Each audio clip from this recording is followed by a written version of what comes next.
Are you driving an Audi and you would like to change the colors of the navigation to day, night or automatic mode, but you don't know how to do so? No worries! Just watch this video and I will show you in a few simple steps how to change the colors of the navigation in your Audi to day, night or automatic mode. But first, help us grow this channel by clicking on the subscribe button.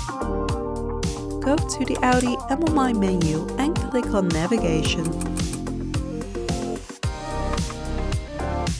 Click on this button to open the Settings menu. Scroll down to Map Colors. By clicking on this button, you will open the menu where you can change the colors of the navigation to day, night or automatic mode.